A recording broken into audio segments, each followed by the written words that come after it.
بسم اللہ الرحمن الرحیم۔ جب حضور آئے تو تمام انسانوں کے لیے رحمت بن گئے۔ 12 ربیع الاول اللہ تعالیٰ کے آخری رسول صلی اللہ علیہ وسلم کا جنم دن ہے،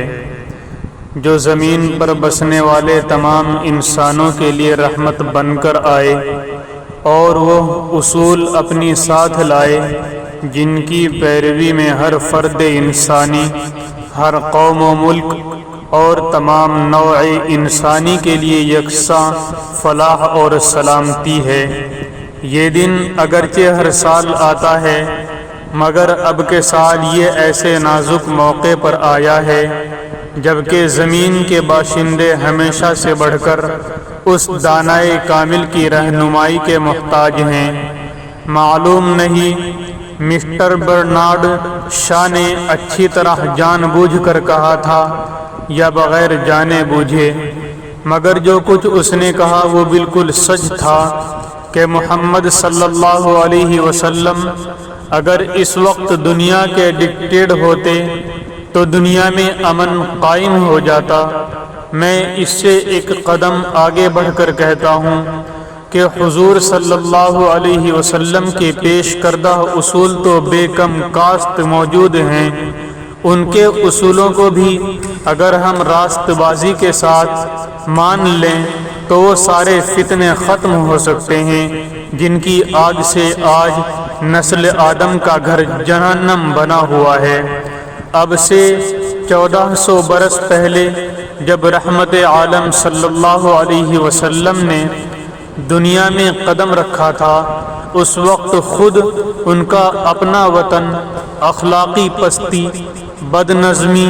اور بد امنی کی انتہا کو پہنچا ہوا تھا۔ قرآن نے اس وقت کی حالت پر ان الفاظ میں تذکرہ کیا گیا ہے کہ تم آگ سے بھرے ہوئے ایک گڑھے کے کنارے کھڑے تھے جس سے خدا نے تمہیں بچایا۔ اس سے کچھ بہتر حالت دنیا کے دوسرے ملکوں کی نہ تھی۔ ایران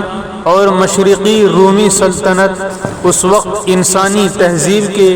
دو سب سے بڑے گہوارے تھے، اور ان دونوں کو ایک طرف آپس کی پیہم لڑائی اور دوسری طرف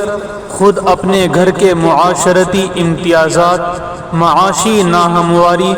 اور مذہبی جھگڑوں نے تباہ کر رکھا تھا۔ ان حالات میں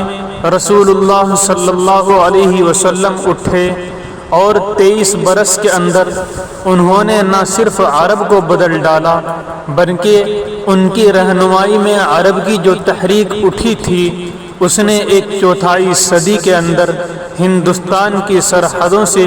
شمالی افریقہ تک دنیا کے ایک بڑے حصے کو اخلاق، تمدن، معیشت، سیاست، غرض ہر شعبہ زندگی میں درست کر کے رکھ دیا۔ آج ہم نئے نظام کی آوازیں ہر طرف سے سن رہے ہیں، لیکن یہ بات ہماری سمجھ میں نہیں آتی کہ جن بنیادی خرابیوں نے پرانے نظام کو آخرکار فتنہ بنا کر چھوڑا، وہی اگر صورت بدل کر کسی نئے نظام میں بھی موجود ہو تو وہ نیا نظام ہوا کب؟ وہ تو وہی پرانا نظام ہوگا جس کے کاٹنے اور ڈسنے سے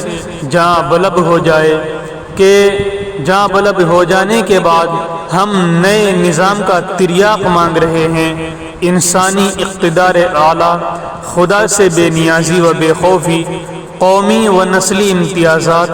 ملکوں اور قوموں اور طبقوں کی سیاسی و معاشی خود غرضیاں اور ناخدا ترس افراد کا دنیا میں برسر اقتدار ہونا، یہ ہیں وہ اصلی خرابیاں جو نوع انسانی کو تباہ ہی کرتی رہی ہیں، اور آئندہ بھی اگر ہماری زندگی کا نظام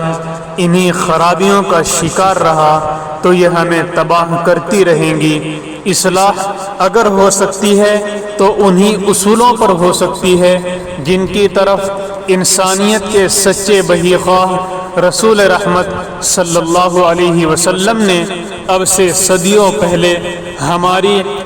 محض رہنمائی ہی نہیں کی تھی، بلکہ عملاً اصلاح کر کے دکھا دی تھی۔